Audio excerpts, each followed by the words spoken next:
I've seen a lot of videos of people talking about how to succeed in life, and I feel like they usually end up being one of two things. One, I feel like it's usually some sort of scam. They try to redirect you to their website and make you pay for something, which I guess might not be like a scam, but I guess there's kind of an initiative there to make some personal money. And two, I feel like the videos are just really low quality if there's something that's genuine. It's been a long time since I've seen a video pop off where there's no links to affiliate or anything else like that, where there's some sort of revenue stream. It's been a really long time since I've seen a video with like 100K plus like that. And a lot of the reason why those videos succeed in the first place is because the people have some sort of success that they can show. If you show your success and milk it, people will believe that online, right? That's why these videos of people succeeding in their cars or whatever, their sports cars, all the comments are like, nice rental, bro. So anyways, with all that out of the way, I'm not trying to say I'm gonna be the one genuine guy, because my success has not been insane. If you look at my bank account, I literally have like $300. So by no means would I say that I've had any insane level of success. But the reason that I feel qualified to talk about this is because of a couple of reasons. So I'm probably gonna edit their names out in post-recording, but basically the first reason why I feel qualified to talk about this is because these are three YouTubers that I've talked to since they were very small. So as you can see, they now have millions of subscribers. And when I first started talking to these guys, these three guys basically, one of them had about 100K, one had about 600 or 700K, and one had like 1,000 subscribers. So I've seen people go from being mildly successful to being majorly successful. And I've also seen people go from nothing to being, you know, majorly successful. And the second reason that I feel qualified is because I've spent a lot of time looking over philosophical things and a lot of time thinking about basically principles that can keep you going even when it's hard to. So anyways, with that out of the way, I want to show you this picture. And I probably made this the thumbnail, so if you've clicked on this video, you've already seen it. But basically, this is the plateau of latent potential. And it's also known as the valley of despair. So basically what this means is pretty self-explanatory, but this is what pretty much every YouTuber I've talked to has looked at least at some point for some sort of development of their channel. This is also attributable to pretty much every other aspect in life, but specifically for things like YouTube, businesses, things that take a long time of consistency. This is a good graph to refer to basically explain how that works. So when you think about it in your head, right? You start a YouTube channel, for example, and you start posting every single day. You expect your first post or first two posts to be phenomenal just because you're incredible like that. And so you think if you keep posting over time, you'll slowly get more and more success. And because I've seen this success and because I've seen what happens here, this is completely accurate pretty much. And it's a hard thing to consider because if you don't have the knowledge of this graph's existence, then you can't really understand how to get through the hard times, because there's always going to be, you know, this exponential curve that breaks through at this point right here. Like if you're working for, if this time graph, for example, is 10 months, which is probably around what I would say success that I've seen happens, maybe 10 months, you know, a year time frame is when I've seen massive success happen. And the thing is, you'll really start to see minor improvements around this point, but the thing is, your expectations are up here. And so for me specifically, and a lot of people, I think you can get to the point where it crosses over right before it. Just because your success isn't exactly where you want it to be, you can kind of just quit and reset the whole thing. And the issue is when you reset the valley of despair, you're restarting from the start of the valley. And so that's always difficult for people to understand, because to me, that's really what consistency means. Consistency is not taking every day and grinding it out of your life. Consistency to me is using tools from your life and slowly adding those on to build a bigger life. And the reason that you don't see success instantly from things like that is because you can't. Like, it's impossible. There's very few YouTubers out there that make one video and they don't have any knowledge about YouTube and they blow up. There's very incredibly little, if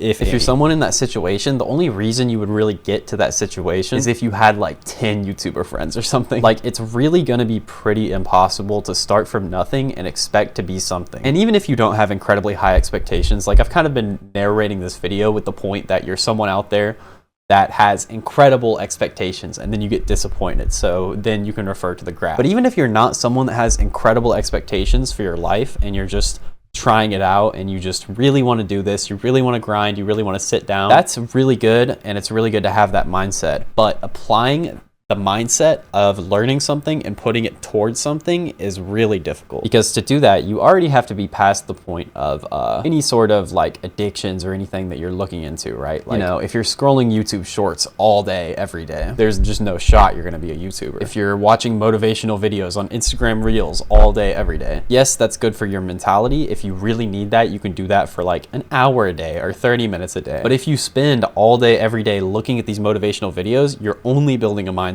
and not applying it to reality. So anyways, how can you do this? I think that the easiest way to do this is through tools. For example, Notion is a really good tool. There's also physical tools, like you can write something down, and just kind of molding your mind to be what you want it to be, and molding your like brain and actions into the kind of person that you want to be. That's where you really find real success, is through doing things that match the ideal version of you. And the more you do those things, the more consistently you do those things, the more they will have a chance to come out in reality. And I don't mean to say that like it's a gamble, because a lot of people look at things like YouTube or businesses as a gamble. And I don't think there's any sort of gambling aspect to it. That's why Mr. Beast says if he started a new channel, he could be successful. And something else to consider is that it's not really like one way of success. Like, just because Mr. Beast can come down and do something, he understands so many facets of YouTube. He can probably actually help like almost anyone with their channel. But if you take it down to a little bit of a smaller scale, and you think about some sort of YouTuber with like 1 million subscribers or 100,000 subscribers, yes, they will be able to help you an extraordinary amount with their YouTube channel, because that's a crazy milestone. But it might not be in the way that you expect, or the way that you want, or the way that's going to work for you. For example, if you are trying to make Minecraft videos and you start talking to a YouTuber that does makeup tutorials with 100,000 subscribers, you could be so excited to talk to that person just because you're interested in YouTube. But YouTube is like the messenger for your actions, right? It's only the delivery process that gets your things out to people. So just because you know how to like deliver packages, you know how to use USPS packages really well, that doesn't mean that your product is good, basically, is what I'm trying to say. Like, to be a good eBay seller, you do need an understanding of the eBay process, and you do need an understanding of what sells good and what doesn't and all that. But if you just go into it expecting nothing, and you don't know how to use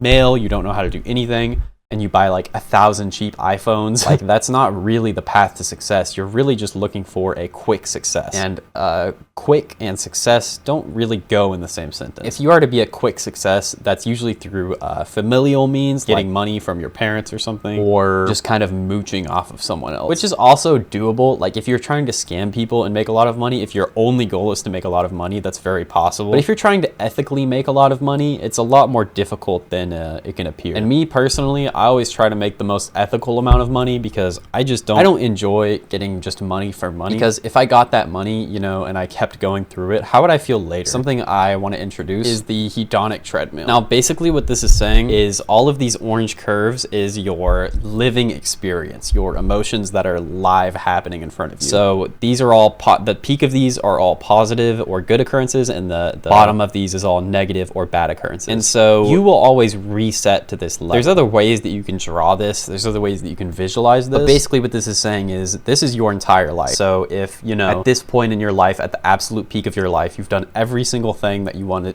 do to be successful, that perfect envisionment that you have of yourself has at least like 90% succeeded. That's likely where you're going to be at these peaks. You're going to be at incredibly great points in your life. But the thing about life is that it always ends up coming back down, right? Whatever comes up comes down, and that's really just true with life. And you'll experience that, and you'll see that as you start to go through a little bit more of these experiences, right? If you just are a young person, if you're like 15 or 18 or something like that, then maybe you're only starting to get to this like first negative curve, or even at this very first positive curve. It's like you haven't really experienced enough to get back to this level, but this is the level that you will always return to. So if you were to get, you know, $100,000 or something, it naturally will just start to go down. You know, if someone in your family dies, or you go through a really bad breakup or something, you know, it'll start to go up. And so that's a little bit of the beauty of life. You know, even though it's very easy to get down on yourself and be sad about things that happen, it's just as easy to return to a state of normalcy, which also means that you shouldn't chase things. It's good to have goals in life. It's good to have things that you look for. But there's this clip of XQC that I really like, where he just kept saying the next level, like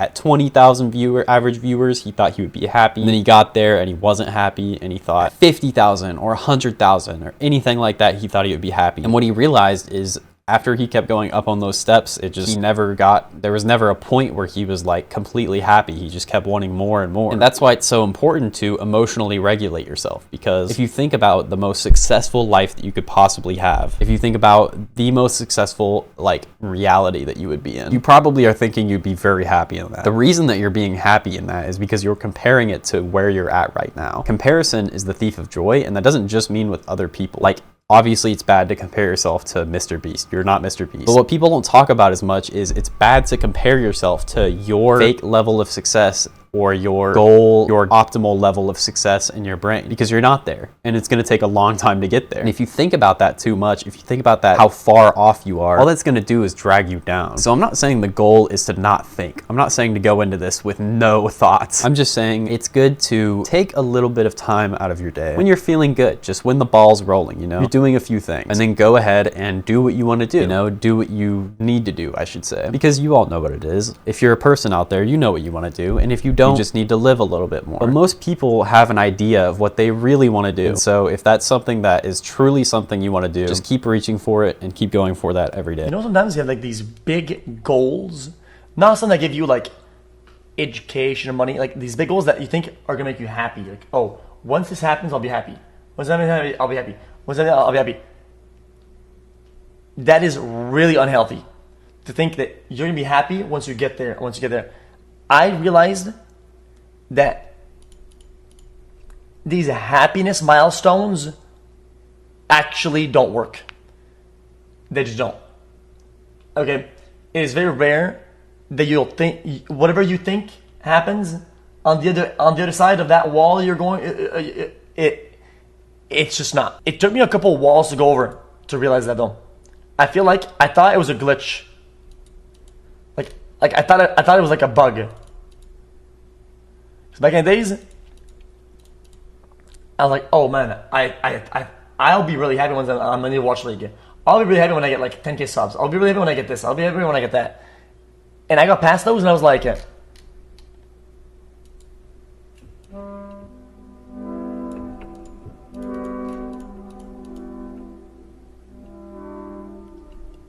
anyway, so I got past these walls, right? I was like, I'll be happy then. I'll be happy then. I'll be happy then. And I got this side of that wall, and I wasn't happy. And I got over another wall, and I wasn't happy. And I thought, dude, I thought happiness is on the other side of the wall. But I realized that happiness is here now. If you're not happy with what you have now, you're not gonna be happy with whatever you have then. That's tough. So if you guys found anything helpful from that video, please subscribe. I'm a very new YouTuber, at least on this channel. So I hope you guys take this advice and use it for something good. Maybe go to the gym or something. So have a great rest of your day. Bye.